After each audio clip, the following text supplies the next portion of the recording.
Hello friends, welcome back to our YouTube channel. आप सभी का हमारे यूट्यूब चैनल पे बहुत बहुत स्वागत है। तो चलिए हम स्टार्ट करते हैं डेली स्पोकन इंग्लिश सेंटेंसेस। तो यहाँ पे देखिए, यहाँ पे क्या है, I have two sisters. I have two sisters, इसका हिंदी क्या होगा? इसका हिंदी होगा मेरी दो बहनें हैं। मेरी दो बहनें हैं, आई हैव टू सिस्टर्स। अब यहाँ पे रॉन्ग क्या होता है? I has two sisters. यहाँ पे रॉन्ग हो गया, यहाँ पे आपका यहाँ पे हैज़ लगा दिया, ठीक है। अब यहाँ पे हैज़ सही है कि गलत है? ये गलत है। क्यों गलत है मैं आपको बताती हूँ, ठीक है। पहले हम इसका नेक्स्ट सेंटेंस देखते हैं। आई हैव टू सिस्टर, ये तो सही है, लेकिन यहाँ पे छोटी सी गलती की गई है। क्यों? यहाँ पे क्या छोटी सी गलती की गई है? यहाँ पे देखो एस नहीं लगाया है, ठीक है। यहाँ पे एस नहीं लगाया है, इसलिए ये गलत हो गया, ठीक है। अब यहाँ पे आप रूल देखिए। रूल इसका क्या होता है ना, यहाँ पे जैसे यहाँ पे आई है, यू है, वी है और दे है, इसके साथ हम लोग हैव का यूज़ करते हैं, ठीक है। हैव आता है, आई यू वी दे के साथ हैव आता है। और जब भी कोई नाउन प्लूरल हो उसमें हम लोग एस जोड़ते हैं, ठीक है, एस लगता है।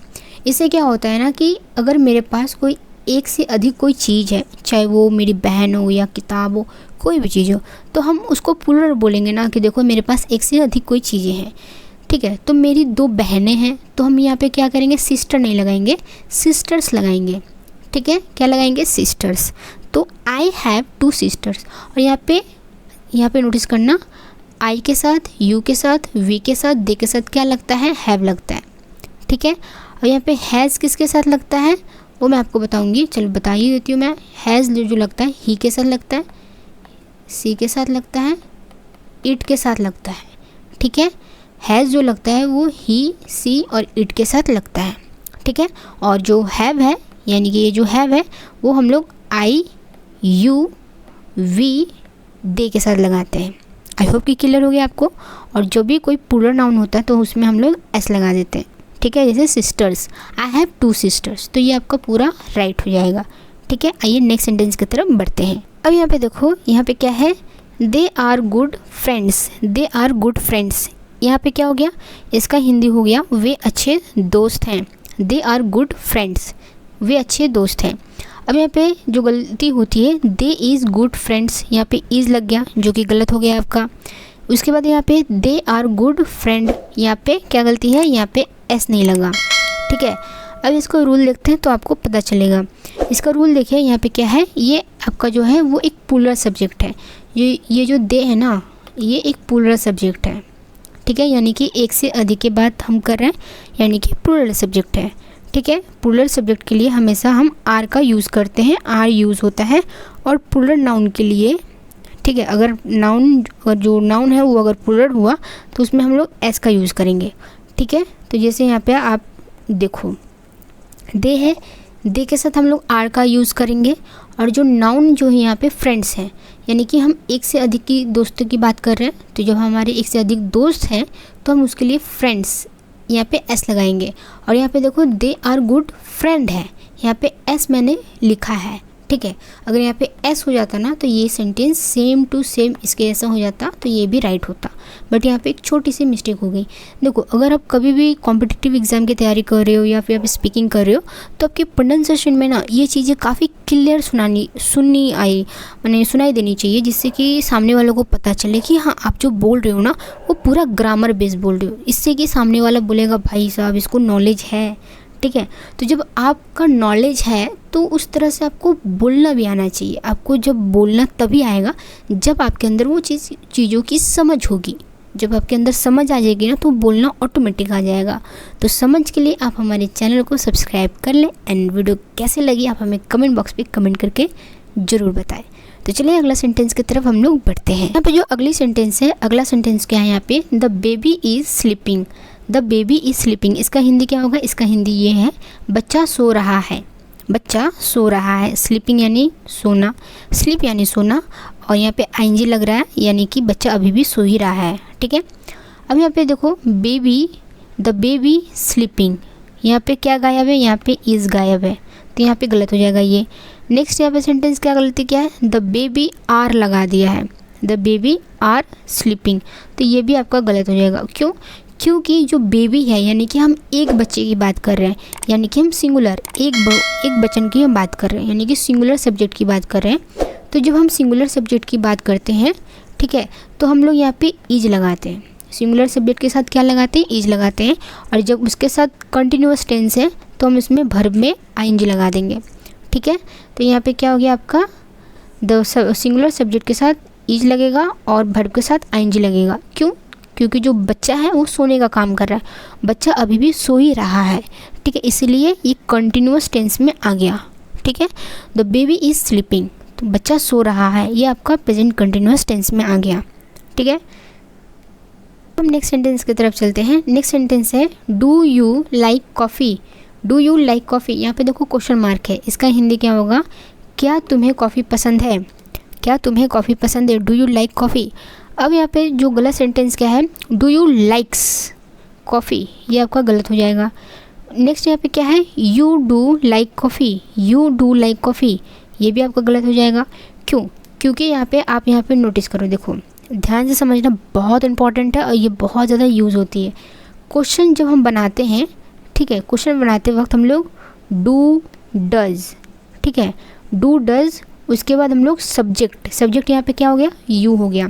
उसके बाद हम लोग यहाँ पे वर्ब का बेस फॉर्म यूज़ होता है, ठीक है। तो वर्ब का बेस फॉर्म क्या हो गया? ये आपका लाइक हो गया। ये जो कॉफ़ी है ये आपका ऑब्जेक्ट हो गया, ठीक है। तो इस तरह से हम लोग सेंटेंस को बनाते हैं। अब एक चीज़ यहाँ पे याद रखिएगा आप कि हम डू पहले क्यों लगाए हैं और पीछे क्वेश्चन मार्क क्यों लगाए हैं?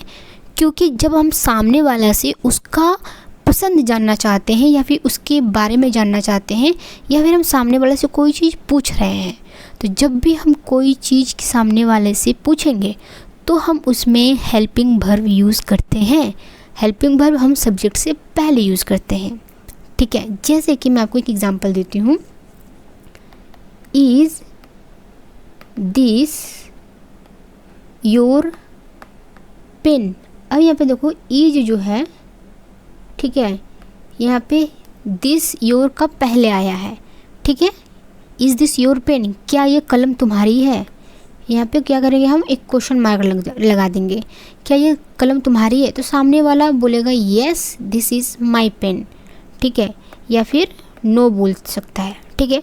उसी तरह यहाँ पे नोटिस करो, इज मैंने पहले लगाया, उसके बाद यहाँ पे क्या क्वेश्चन पूछ रहा है? डू यू लाइक कॉफ़ी, तो मैं बोलूँगी येस आई लाइक कॉफ़ी या फिर no I don't like coffee, ऐसे भी बोल सकते हैं, या फिर येस या नो, या उसको अच्छा बड़ा सेंटेंस में भी हम बोल सकते हैं। तो जब भी आप सामने वाले से क्वेश्चन पूछोगे तो मोस्टली आप हेल्पिंग वर्ब को सब्जेक्ट से पहले लेकर आओ, ठीक है, हेल्पिंग वर्ब को सब्जेक्ट से पहले लेकर आओ। तो इस तरह से आपका सेंटेंस बनता है। आइए नेक्स्ट सेंटेंस की तरफ हम लोग बढ़ते हैं। नेक्स्ट सेंटेंस है यहाँ पे सी डज नॉट लाइक मिल्क, उसे दूध पसंद नहीं है, ठीक है। अब यहाँ पे देखो सी डू नॉट लाइक मिल्क, यहाँ पे डू का यूज़ हुआ है जो कि गलत है। डू की जगह यहाँ पे किस चीज़ का यूज़ होगा? डज का यूज़ होगा, ठीक है। उसके बाद यहाँ पे क्या है? नेक्स्ट क्या है? सी डज नॉट लाइक्स मिल्क। अब यहाँ पे डज का तो यूज़ हुआ लेकिन यहाँ पे एस लगा दिया लाइक में, जो कि ये गलत हो गया। देखो अब यहाँ पे मैं आपको बताती हूँ इसका रूल्स क्या होता है। इसका रूल है जब भी हम कोई नेगेटिव सेंटेंस यानी कि नेगेटिव में डज नॉट होगा, ठीक है, नेगेटिव में डज नॉट होगा और साथ में बेस फॉर्म यूज़ होता है, ठीक है। अब यहाँ पे देखो नॉट, तो यहाँ पे बेस फॉर्म यहाँ पे यूज़ नहीं हुआ, यहाँ पे जो लाइक है ना यहाँ पे एस डाल दिया, तो ये गलत हो गया आपका, ठीक है, ये आपका गलत हो गया। और ऊपर से यहाँ पे सी के साथ डज लगता है तो यहाँ पे क्या किया? डू लगा दिया, तो ये गलत हो गया। अब मैं आपको बताती हूँ कहाँ पे डज लगता है, कहाँ पे डू लगता है। देखो ही सी इट के साथ यहाँ पे क्या लगता है? डज का यूज़ होता है, ठीक है।